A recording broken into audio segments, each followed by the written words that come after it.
Bienvenidos a Club de Prensa Plus en NTN 24. Transmitimos desde Washington a 3 cuadras de la Casa Blanca. Al final de este programa, ustedes no lo olviden, lo pueden encontrar completo, pueden encontrar a partes en nuestra página de Facebook, también por nuestra cuenta de Twitter, y el audio, el podcast, lo pueden escuchar en SoundCloud.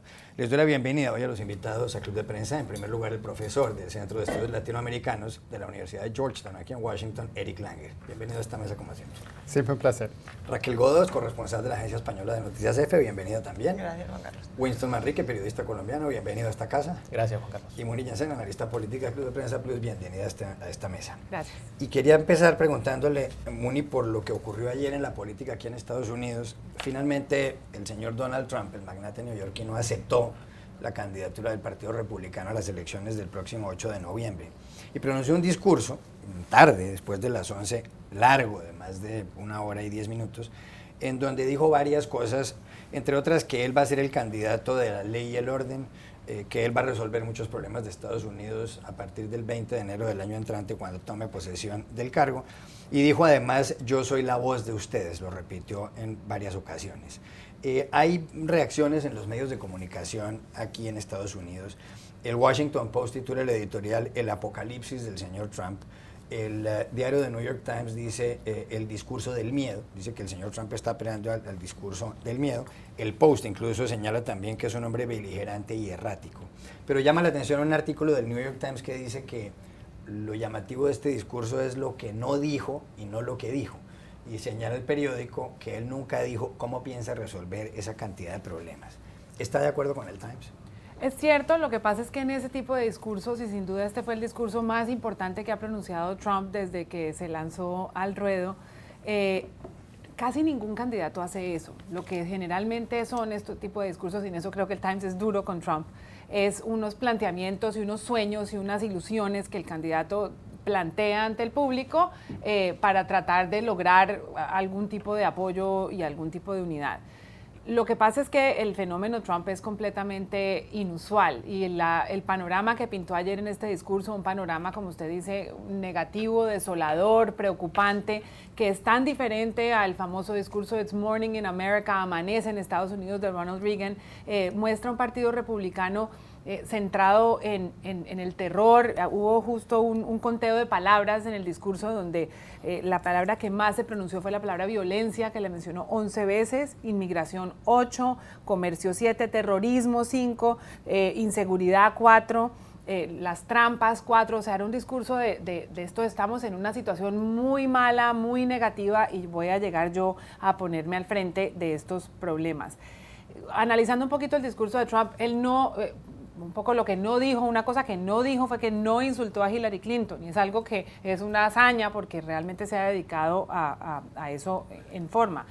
Y algo que sí dijo que es preocupante para el Partido Republicano es que fue un discurso inminentemente proteccionista en el tema comercial. Y el Partido Republicano, lejos de ser proteccionista, ha sido uno de los principales proponentes con el sector privado detrás de acuerdos de libre comercio y de intercambio internacional, como es el caso del tratado con México. En últimas, un discurso muy largo, bastante amplio, con un Trump muy serio, que no promovió nada, una ilusión y una esperanza, sino, sí, la política del miedo. Profesor Langer, ¿por qué cala, por qué seduce el discurso del miedo, en este caso del señor Trump? Hay que recordar que el señor Trump en el promedio de las encuestas está por debajo de Hillary Clinton solamente un 2,7%, por debajo. Es decir, están prácticamente en un margen de error. Es cierto que en esta semana se habla mucho de Trump por la convención republicana, la semana entrante se hablará mucho de Hillary Clinton, la virtual candidata demócrata, porque se llevará a cabo la convención demócrata en Filadelfia. Pero, ¿por qué cala el discurso del miedo cuando lo normal en las campañas es que se esgrima la palabra esperanza o cambio, como hizo Barack Obama en el 2008 con la palabra hope, esperanza? Sí, y hasta también Mitt Romney lo hizo en su discurso la vez anterior. Es muy interesante. En primer lugar, Trump para mí así muestra un país que yo no reconozco. Quiere decir que para mí eso no existe, pero lo que sí hay que tomar en cuenta es esa desesperación por la globalización, de que las fábricas se habían ido, que ven en las noticias 24 horas, hay terrorismo, hay problemas, hay matanzas de policías, hay matanzas de los afroamericanos y todo eso. Entonces, de alguna forma, estamos creando, creo, un miedo más allá de lo que es, porque él dijo, por ejemplo, que hay más violencia, como decía Muni, y todo eso, usó esa palabra mucho, pero en realidad hay mucho menos violencia, mucho menos crimen violento dentro de Estados Unidos en los últimos 20 años. Entonces, está creando una realidad que no existe, y me parece muy interesante que él, como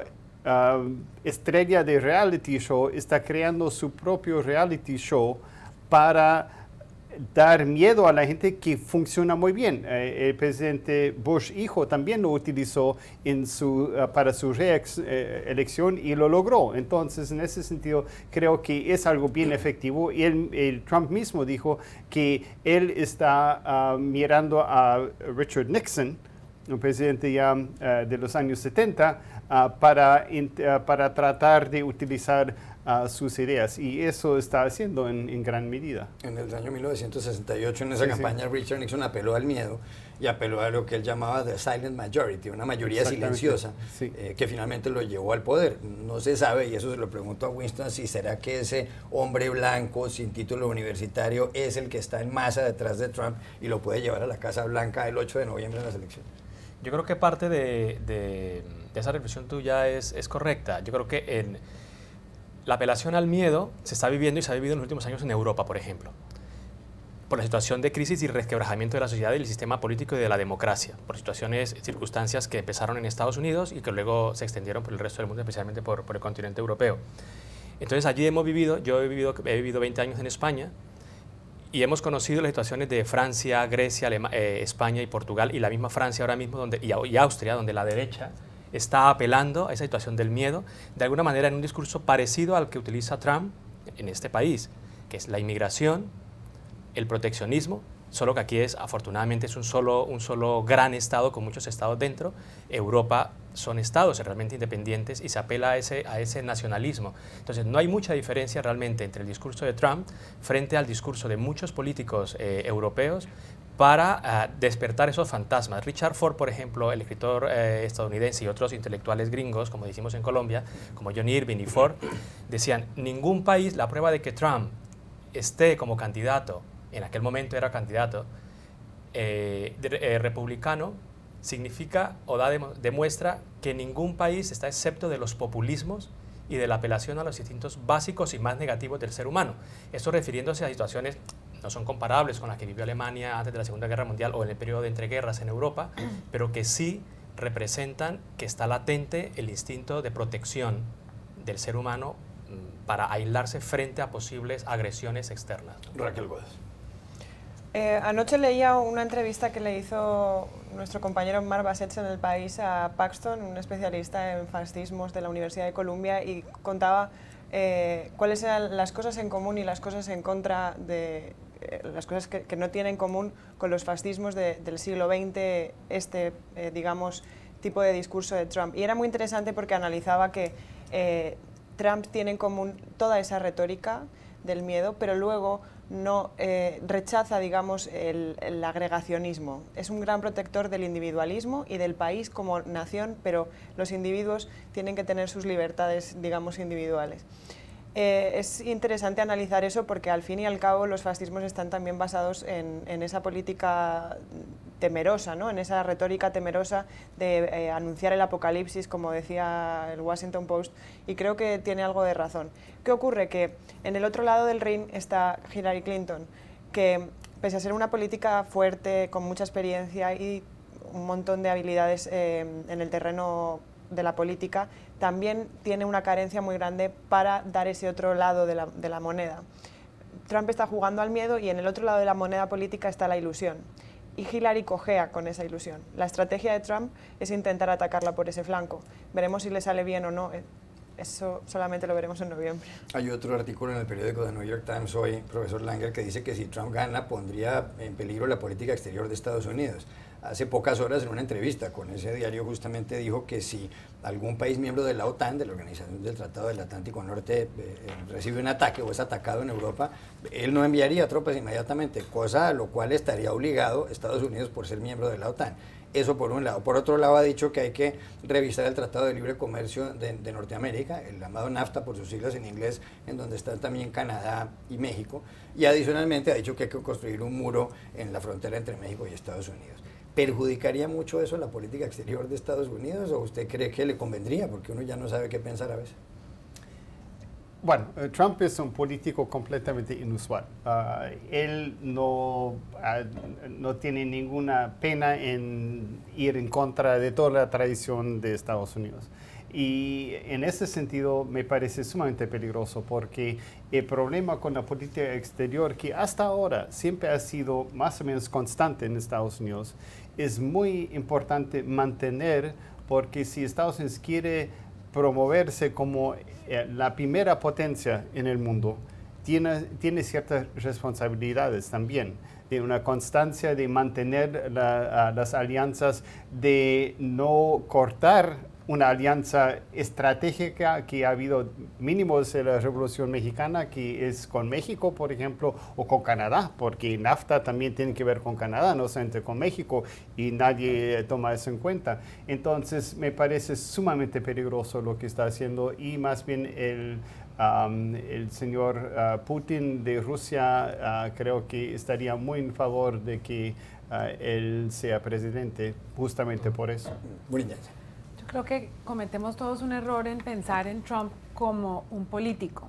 Trump es un presidente de empresa y mira, no tiene ideología, no tiene plataforma, no tiene valores distintos que él promover los intereses de su empresa. Y él no ha hecho en ningún momento un secreto de que así va a manejar Estados Unidos si gana. Es decir, él hoy en día tiene proveedores de sus productos en otros países y el proveedor no paga, no lo contrato.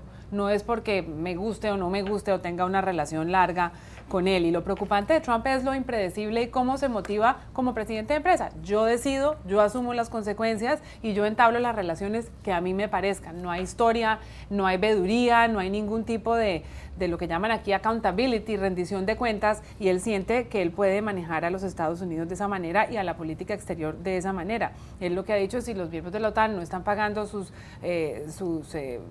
lo que tienen que pagar para pertenecer, simplemente no les ayudo y no creo en la intervención en otros países por razones ideológicas, sino por razones prácticas que protejan a Estados Unidos, es decir, a la empresa Trump. Raquel Gómez.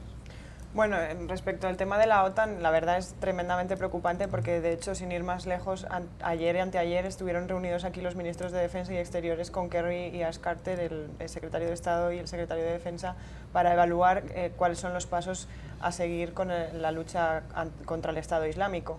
De los 26 países que componen esa coalición internacional, 20 son de la OTAN. No sé cómo piensa manejar eso si no cuenta con 20 países que son fuerzas fundamentales para atacar al Estado Islámico y a los grupos radicales. Eso por un lado. En cuanto a las relaciones exteriores con los países más cercanos, ya ni siquiera me pongo a hablar de Europa, bueno, es que él puede estar... Cuando hablaba el profesor sobre la globalización, es totalmente cierto y es un punto de vista muy interesante. Todo esto va de los efectos de la globalización. El miedo por las redes sociales, el miedo por el intercambio de bienes, el miedo por el intercambio de trabajadores, todo va de eso. Pero el tema es que él no puede acabar con la globalización. La globalización es un hecho y la cuestión es que tiene que lidiar con ello de otra manera, pero no va a poder cerrar las puertas al campo.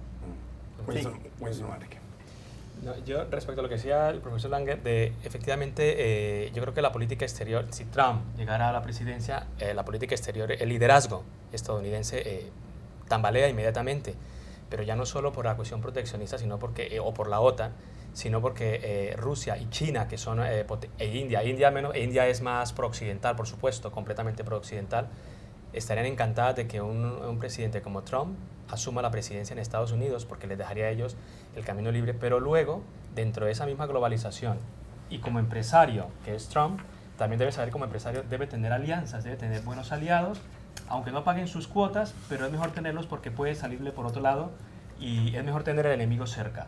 Entonces, en ese sentido, claro, todo Estado se administra, todo país, nación se administra como una empresa, pequeña o grande, y se gerencia de esa manera.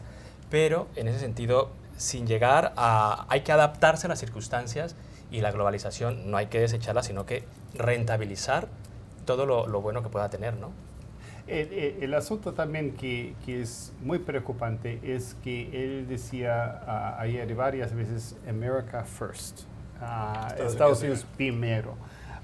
Y quiere decir que Estados Unidos, que siempre es bastante egoísta y bastante arrogante, entonces se va a volver aún más arrogante, aún más pensando solamente en sí mismo, sin realmente pensar en toda la red que representa más bien la política mundial. Y eso creo que es muy preocupante también, que él no entiende que América primero quiere decir que en realidad es mantener muy buenas relaciones con tantos países como posible, no se me decir, bueno, yo voy a ser el bully y te voy a sacar tanto como pueda.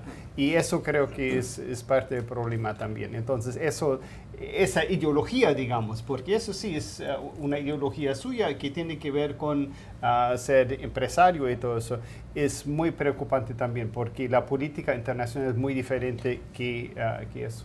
Hay otra cosa también, que nos encendemos con Trump, pero es muy importante matizar que cuando él habla de su capacidad de conmigo, en este país hay que legislar con el Congreso, uno solo no puede.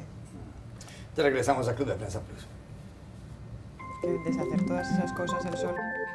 Volvemos a Club de Prensa Plus en NTN 24 desde Washington. A propósito de Donald Trump, que ayer ya aceptó su candidatura republicana a las elecciones en Estados Unidos, a las presidenciales del 8 de noviembre. Mucha gente dice que lo que une a los seguidores de este magnate neoyorquino es el odio a Hillary Clinton, la virtual candidata demócrata. Es cierto que Hillary en el negativo que tienen las encuestas siempre está por encima del 50%, está alrededor del 50%, que es muy alto.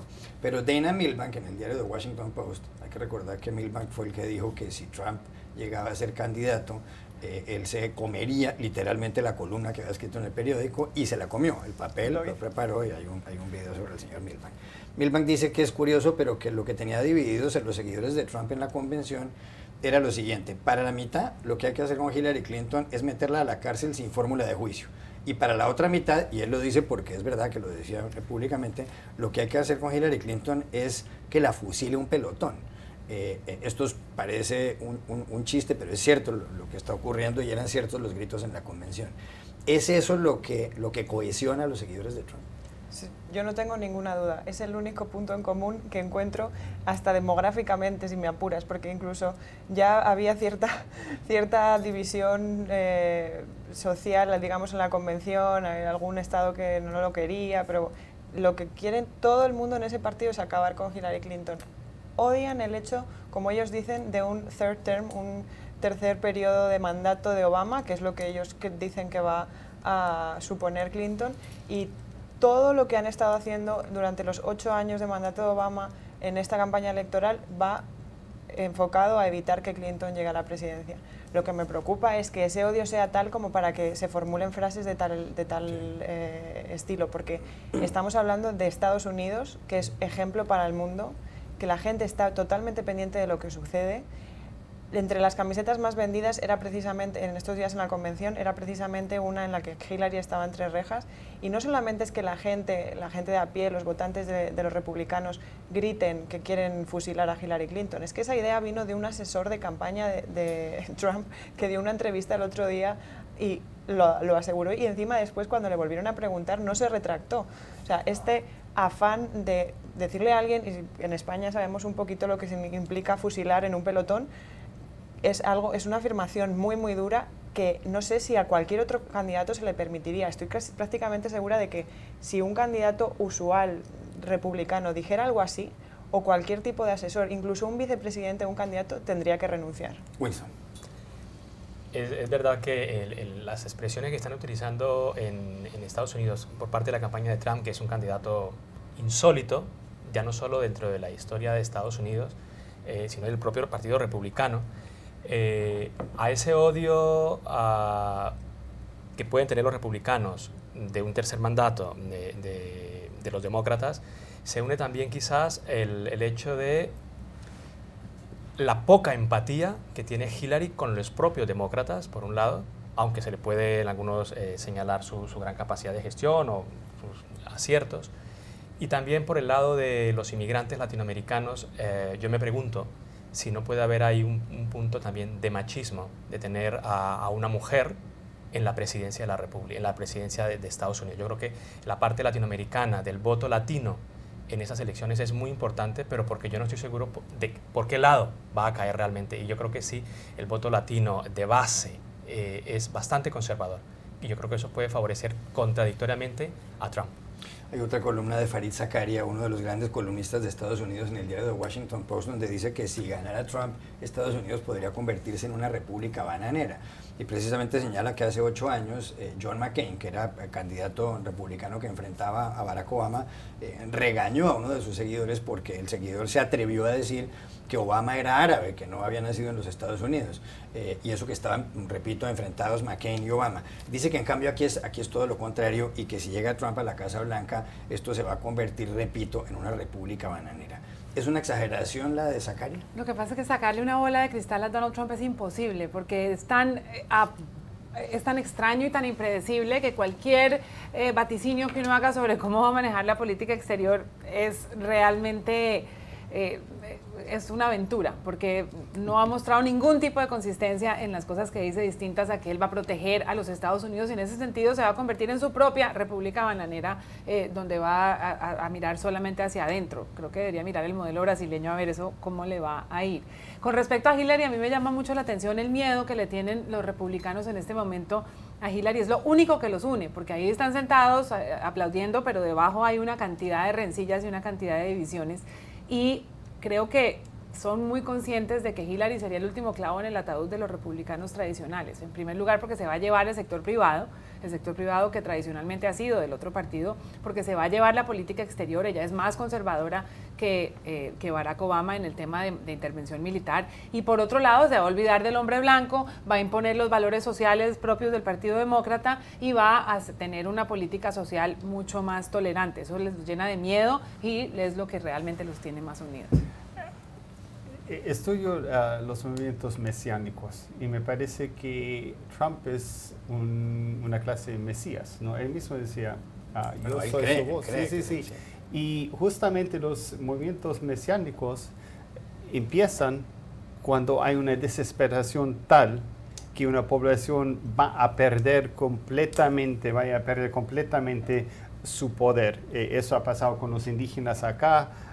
Yo estudio sobre los abaguaraní en Bolivia, que justamente en el tiempo cuando ya no pueden ganar más es que hay ese movimiento mesiánico. Y me parece que no es igual obviamente, pero es un elemento también que la desesperación y también ese odio contra Clinton hace que la gente entonces vaya hacia un salvador, un semidios que los va a salvar de todo.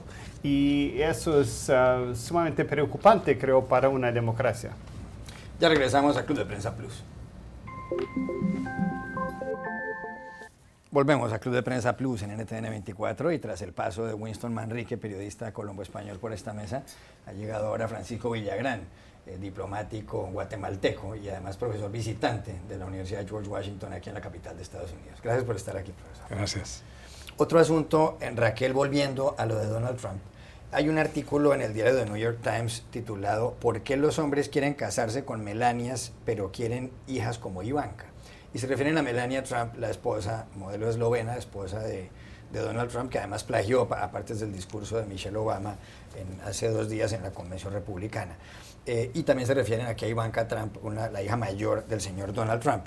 Lo que señala este artículo es que Trump parece un hombre republicano, conservador, anticuado, que quiere una mujer conservadora que esté en casa, que esté todo el tiempo en su casa, atendiendo a sus hijos, pero quiere hijas independientes. Y da un dato, además, llamativo sobre los Estados Unidos, porque fíjese usted, 2/3 partes de los estadounidenses quieren hijas independientes, 2/3 partes, pero solo 1/3 parte de los estadounidenses quieren una mujer independiente. ¿Le parece razonable esto? igual enfado a mis contertulios, pero a mí, desde que vivo aquí, me llamó muchísimo la atención el grado de machismo que tiene este país. Me sorprendió muchísimo. Que las mujeres menores, cuando se acercan a los 30, estén totalmente ansiosas, literalmente, ansiosas por casarse, se someten a un escrutinio social que yo no pensé que eso existiría en este país, y existe. Entonces, bueno, eso creo que es algo que el país todavía está lidiando con ello. Pero más allá de eso, tampoco me sorprenden los datos que utiliza el artículo por eso. Pero sí es verdad que Trump, con este rosario de mujeres que tiene, ocurren dos cosas con él. Una, que digamos que levanta la alfombra de lo que a lo mejor muchos republicanos piensan pero no dicen, ¿no? O sea, quieren, digamos, tener una mujer más metida en casa y más, digamos, pacata, pero sí, por favor, que mi hija estudie, que vaya a Harvard, que escriba un libro y que sea súper independiente. En cuanto a cómo Trump maneja el tema de las mujeres, hubo una escena ayer un poco preocupante que no sé si la habéis visto, cuando saludó a su hija Ivanka, que se dirigió en la convención, como que la medio manoseó. Entonces, esto ha causado cierta polémica en las redes sociales. Trump es una persona que está divorciado 2 veces. Melania es la tercera mujer. Melania tampoco es que haya estado en casa toda su vida, ha tenido una vida profesional como modelo, pero profesional. Pero es algo muy, muy raro en la política estadounidense que un político se lance después de haber tenido hijos con 2 mujeres distintas, haber estado con 3 y encima además ser capaz de utilizar esa amalgama a su favor. Es otra incógnita más de Trump. Creo que el machismo de este país es parte de un rezago generacional donde están las mujeres que entraron a la fuerza laboral recién empezando a tener hijos con edad de entrar a la fuerza laboral. Con respecto a Trump, ese artículo es mentira. Ellas todas son las Barbies de Trump. Lo que pasa es que Ivanka es la Barbie ejecutiva, la otra Tiffany es la Barbie bloguera y Melania es la Barbie modelo. O sea, de todas maneras, todas son de su propiedad, todas son muy bonitas y que una sea más ejecutiva que otra no tiene nada que ver, son parte de la colección de Barbies de Trump. ¿Coincide con ese análisis, Francisco Villagrán? Bueno, yo creo que hay una imagen y un estereotipo de lo que debe ser la esposa de un ejecutivo, y Melania tiene que jugar ese papel. No hay duda, la hija tiene un margen más amplio, es ejecutiva en la empresa de negocios de su padre, ella se proyecta como muy exitosa, su discurso ayer estuvo muy bien, es más, promete, o si no promete, hay la expectativa que tenga un futuro político. Melania no, ella no espera nada más que estar en su casa. Pero creo que lo que se ha dicho acá es cierto. Hay una visión muy tradicional, machista, bueno, no lo habría calificado así. Tengo una hija y no quiero que sufra en este país, pero efectivamente en ciertos segmentos de la sociedad y sobre todo los conservadores tienen una visión de lo que debe ser el papel de una mujer, de su esposa, y no necesariamente es trabajando en la calle teniendo éxito, sino es quedándose en casa. Y hay que tomar en cuenta que Hillary Clinton es todo lo contrario de lo que es Melania, lo que es Ivanka y todo eso. Es una mujer profesional que obviamente ha llegado donde está también por su esposo, pero se ha independizado y habla por sí misma. Y entonces creo que por eso también es odio en la convención republicana, porque en realidad ella representa como algo que no debería haber, una mujer dominante, que ella puede hacer la cosa, es ninguna Barbie, y eso en realidad es algo en su favor, que creo que muchas mujeres ven también en ella lo que son ellas también, que tienen que ir adelante, levantar la casa y seguir adelante de una forma que antes quizás no era tan común. Hay novedades, cambiando de asunto, de Venezuela, Francisco Villagrán, porque anunció en las últimas horas el expresidente colombiano Ernesto Samper, que es el secretario general de la UNASUR, en Caracas, acompañado además por José Luis Rodríguez Zapatero, expresidente español, por Leonel Fernández, expresidente dominicano, y por Martín Torrijos, expresidente panameño, anunció que a ese grupo de expresidentes que están promoviendo un diálogo entre el gobierno del presidente Nicolás Maduro y la oposición, se va a incorporar un representante del Vaticano. La oposición venezolana, que no miraba con muy buen ojo esta mediación, aceptó la llegada del representante del Papa Francisco. Sin embargo, la oposición venezolana está pidiendo varias cosas. Primero, que se permita la celebración del referendo revocatorio, ojalá este año, porque si es el año entrante, los opositores saben que Nicolás Maduro puede elegir a dedo un vicepresidente que lo reemplazaría en caso de que le revoquen el mandato. Y por otro lado, están pidiendo la liberación de los presos políticos, entre ellos Leopoldo López, el dirigente opositor que está en la cárcel desde el 18 de febrero del año 2014. ¿Usted cree que con esta llegada de un representante del Vaticano a ese grupo mediador puede solucionarse más pronto que tarde la crisis política de Venezuela? Creo que hay grandes dudas. Sin duda hay una interrogante sobre el resultado de un diálogo entre el gobierno y la oposición.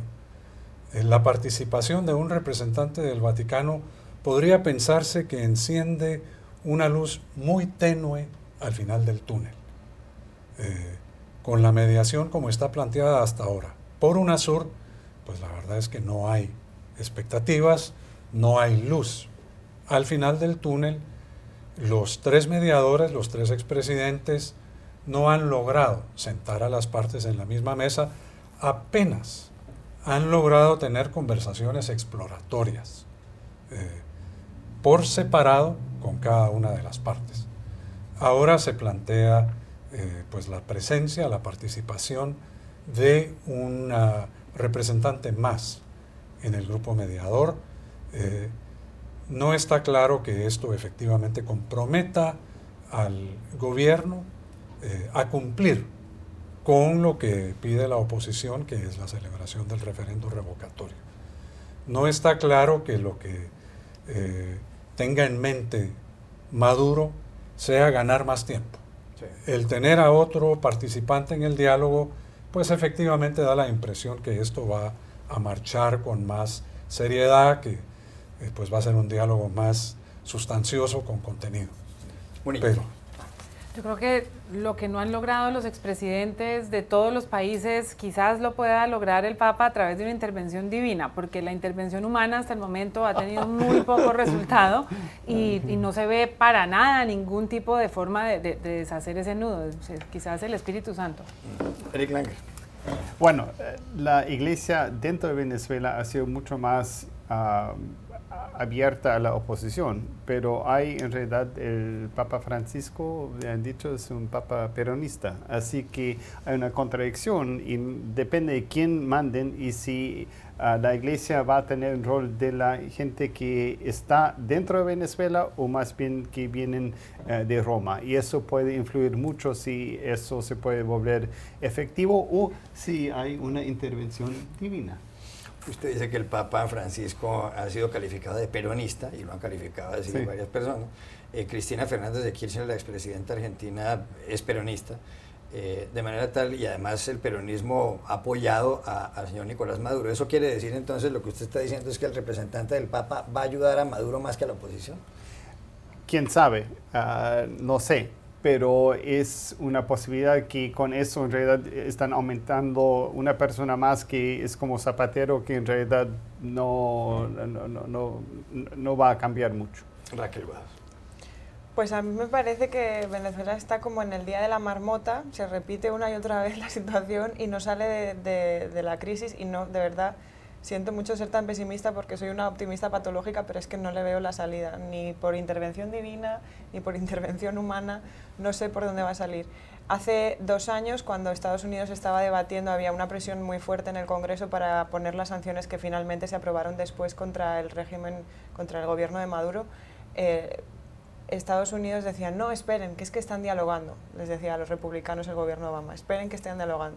Y estaban dialogando, también hubo intervención del Vaticano y otra vez aquellos diálogos fallaron. Entonces se está volviendo a repetir esa situación 2 años después, pero con un recrudecimiento de la crisis que vive el país, y la verdad no le veo la salida a través de la palabra, desgraciadamente. Ya regresamos a Club de Prensa Plus.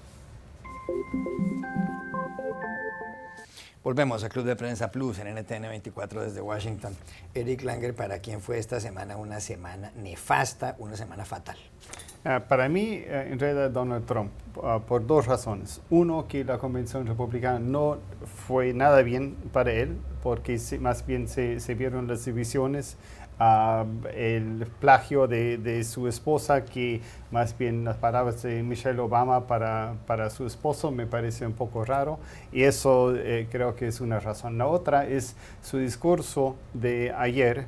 Fue un discurso que más bien no apeló a la gran mayoría del pueblo norteamericano, más bien siguió con lo que sí ha sido exitoso para él hasta ahora, pero que realmente apela a una fracción, espero, del pueblo norteamericano que es minoría, y creo que por eso tuvo una semana nefasta. Raquel Gómez, ¿para quién fue esta semana una semana fatal, verdaderamente fatal? Bueno, para el presidente turco, después del golpe de Estado que sufrió el viernes pasado, pero no por el hecho de que sufriera el golpe de Estado, que también supongo, pero no tiene que ver con sus decisiones, espero, sino por cómo ha gestionado esa crisis que ha vivido el país. Creo que no es bueno para el futuro de Turquía, para el futuro global, si me apuras, de la Unión Europea, incluso de Estados Unidos y de Oriente Medio, las medidas tan duras que está tomando. Hace poco salió diciendo que no iba a respetar la Carta de Derechos Humanos de la Unión Europea, y eso es algo que les va a afectar mucho de cara a sus relaciones con los otros países, y que además también puede afectar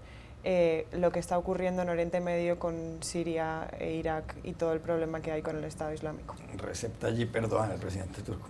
Francisco Villagrán, ¿para quién fue esta semana una semana nefasta, fatal? Yo pensaría que para Nicolás Maduro, aunque no es la primera semana que resulta ser fatal para él.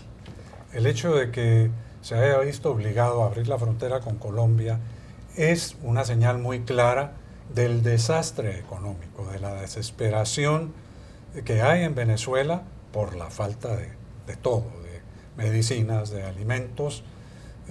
Así que Maduro lo que ha mostrado una vez más es su incapacidad, es un fracaso como gobernante, depende ahora del país vecino para alimentar a su población, y eso para un gobernante tiene que ser algo degradante.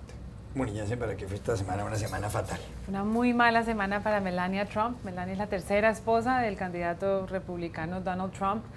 Tuvo la oportunidad durante la convención republicana de tener su momento de gloria al pronunciar un discurso, escogió muy bien su vestuario, salió al podio y pronunció un discurso que en cierta forma y con su fuerte acento era un discurso influyente, la cara más suave de Donald Trump y una cara de inmigrantes y apelando a los votantes por fuera de la franja de Trump.